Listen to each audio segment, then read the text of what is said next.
Today I want to start my video by looking at 1 John 3:8. I'm only looking at the second half of that verse. There it says, "The Son of God appeared for this purpose, that he might destroy the works of the devil." So if Jesus came to destroy the works of the devil, we have to have a little bit of an understanding of what are the works of the devil.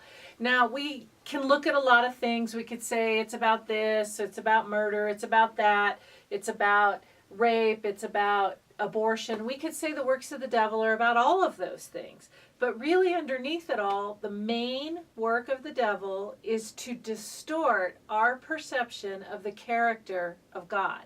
So even though we can see all these bad things happening, what Satan wants us to do is to believe that God initiated those things, that God doesn't care about us, and that God is the bad one. So when we do look at this interaction between man and God throughout the Old Testament in particular, we see that it'll say things in there that, God then allowed this to happen, or God did this.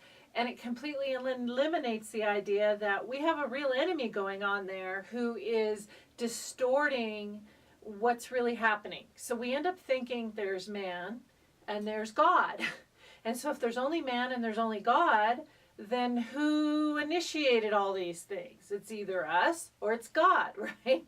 So if God then didn't stop it, what kind of a God is he? If God doesn't care about my mom dying or my child getting sick, then he's not a very good God, is he? And that is what Satan wants us to believe. We can really see the interplay of this when we look at Ezekiel chapter 36. And there, starting in verse 20, it says, "When they came to the nations where they went, they profaned my holy name, because it was said of them, 'These are the people of the Lord, yet they have come out of his land.'" So essentially, God has thrown them out of the land, and if they're God's people, why would God do that to them? It goes on to say, "But I had concern for my holy name," God has concern for his holy name, "which the house of Israel had profaned among the nations where they went." So Israel had profaned the name of God. God had not profaned his own name. So we look at that and we go like, why would God do that? Well, God didn't do that. The people of God did that, and they did it because they were enticed by Satan to do it. "Therefore say to the house of Israel, thus says the Lord, it is not for your sake, O house of Israel, that I am about to act, but for my holy name, which you have profaned among the nations where you went." So God is going to act on behalf of his own name.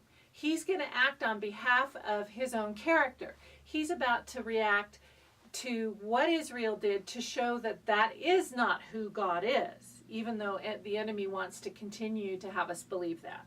So what we want to do here is we want to do what we call renew our minds. We hear a lot about renew your mind, renew your mind, renew your mind.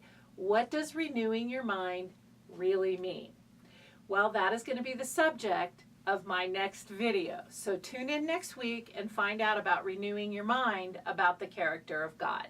I'm Dr. Pauline Dillard, and this has been a Dunamas moment.